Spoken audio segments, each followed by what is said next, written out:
ಕುಂದಾನಗರಿ ಬೆಳಗಾವಿಯಲ್ಲಿ ಕನ್ನಡ ಮಾತನಾಡು ಅಂದಿದ್ದಕ್ಕೆ ಕಂಡಕ್ಟರ್ ಮೇಲೆ ಈ ಮರಾಠಿ ಪುಂಡರು ಹಲ್ಲೆ ನಡೆಸಿದ್ರಲ್ಲ, ಆ ಪ್ರಕರಣಕ್ಕೆ ಸಂಬಂಧಪಟ್ಟಂತೆ ಕನ್ನಡ ಪರ ಸಂಘಟನೆಗಳು ದೊಡ್ಡ ಮಟ್ಟದ ಆಕ್ರೋಶವನ್ನು ಹೊರಹಾಕ್ತಾ ಇರುವಂಥದ್ದು. ಅದರಲ್ಲೂ ಪ್ರಮುಖವಾಗಿ ನಾಳೆ ಬೆಳಗಾವಿಯಲ್ಲಿ ಕರವೇ ಪ್ರವೀಣ್ ಶೆಟ್ಟಿ ಬಣದಿಂದ ಪ್ರೊಟೆಸ್ಟ್. ನಾಳೆ ಬೆಳಗ್ಗೆ 10 ಗಂಟೆಗೆ ಬಾಳೆಕುಂದ್ರಿ ಠಾಣೆಗೆ ಮುತ್ತಿಗೆ ಹಾಕ್ತೇವೆ ಅಂತೇಳಿ ಎಚ್ಚರಿಕೆ ಕೊಟ್ಟಿದ್ದಾರೆ. ಪೋಕ್ಸೋ ಕೇಸ್ ಹಾಕಿರುವ ಅಧಿಕಾರಿಯನ್ನ ಸಸ್ಪೆಂಡ್ ಮಾಡಬೇಕು ಅಂತೇಳಿ ಆಗ್ರಹಿಸ್ತಾ ಇದ್ದಾರೆ.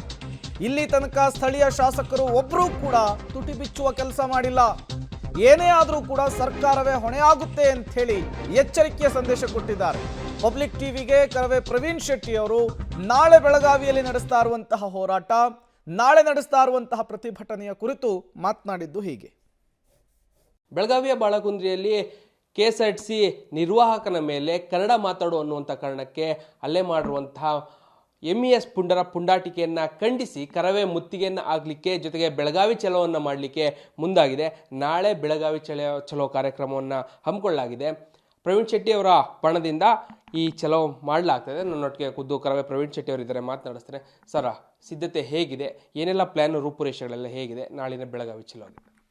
ಇವತ್ತು ಮಧ್ಯಾಹ್ನ 2 ಗಂಟೆಗೆ ನಾವು ಬೆಂಗಳೂರಿಂದ ಮತ್ತು ಅನೇಕ ತಾಲೂಕುಗಳಿಂದ ಎಲ್ಲ ಒಟ್ಟಿಗೆ ತುಮಕೂರು ಮಾರ್ಗವಾಗಿ ಬೆಳಗಾವಿ ಚಲೋ ಅನ್ನುವಂಥದ್ದು ಹಮ್ಮಿಕೊಂಡಿದ್ದೀವಿ.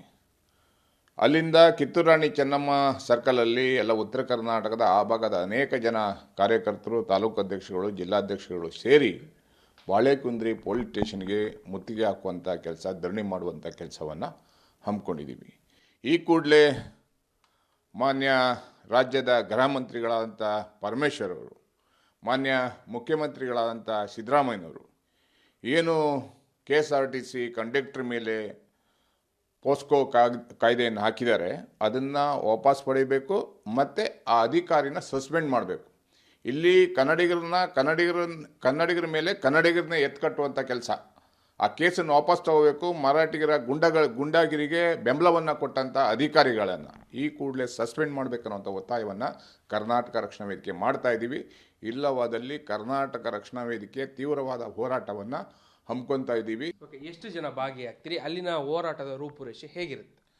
ಸಹಸ್ರಾರು ಸಂಖ್ಯೆಯಲ್ಲಿ ಕರ್ನಾಟಕ ರಕ್ಷಣಾ ವೇದಿಕೆಯ ಕಾರ್ಯಕರ್ತರು ತಮ್ಮೆಲ್ಲ ಕೆಲಸಗಳನ್ನು ಬದಿಗೊತ್ತಿ, ನಮಗೆ ಕೆಲಸ ಇಲ್ಲದಿದ್ದವರಲ್ಲ, ನಮಗೂ ಜೀವನ ಇದ್ದಾವೆ, ನಮಗೂ ಹೆಂಡತಿ ಮಕ್ಕಳಿದ್ದಾವೆ. ಆದರೆ ಕರ್ನಾಟಕದಲ್ಲಿ ಕನ್ನಡಿಗನ ಮೇಲೆ ನಿರಂತರವಾಗಿ ಬೆಳಗಾವಿ ಗಡಿ ಭಾಗದಲ್ಲಿ MES ಗುಂಡಗಳು, ಶಿವಸೇನೆ ಗುಂಡಗಳು ದಾಳಿ ಮಾಡ್ತಾ ಇದ್ದಾರೆ. ಅದನ್ನು ಹಿಮ್ಮೆಟ್ಟಿಸಬೇಕಾಗಿದ್ದು ನಮ್ಮ ರಾಜ್ಯ ಸರ್ಕಾರ, ನಮ್ಮ ರಾಜಕಾರಣಿಗಳು, ನಮ್ಮ ಪೊಲೀಸ್ ಅಧಿಕಾರಿಗಳು. ಹಿಂದೆ ಪೊಲೀಸು ವಾಹನಗಳ ಮೇಲೆ ಬೆಂಕಿ ಹಚ್ಚುವಂಥ ಕೆಲಸ, ಕಲ್ಲು ಹೊಡೆಯುವಂಥ ಕೆಲಸವನ್ನು ಮಾಡಿದರು.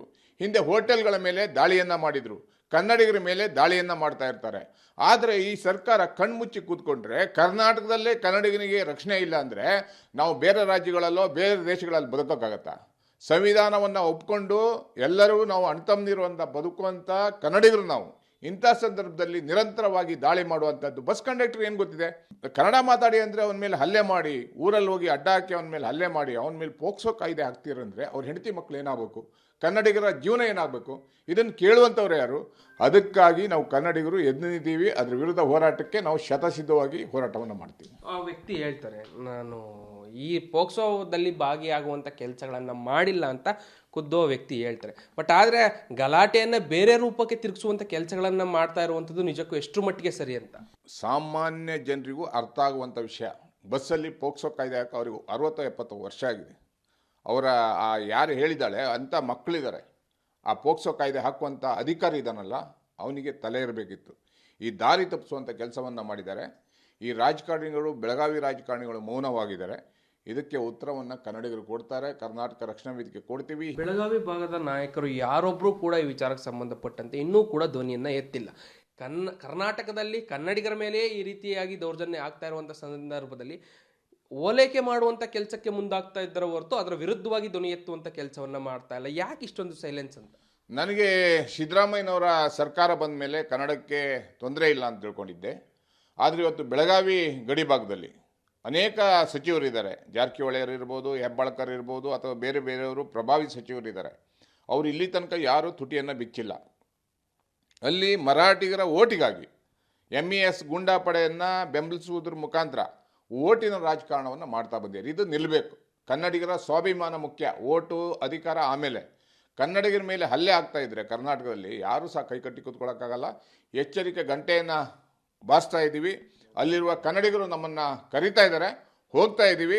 ಏನೇ ಆದರೂ ಸರ್ಕಾರನೇ ಅದಕ್ಕೆ ಕಾರಣ ಆಗುತ್ತೆ ಬಿಟ್ಟರೆ ನಾವು ಯಾರೂ ಅಲ್ಲ. ಕನ್ನಡಿಗರು ಯಾವತ್ತೂ ಸಹ ಕಾಲು ಕರೆದು ಜಗಳಕ್ಕೆ ಹೋಗಿಲ್ಲ.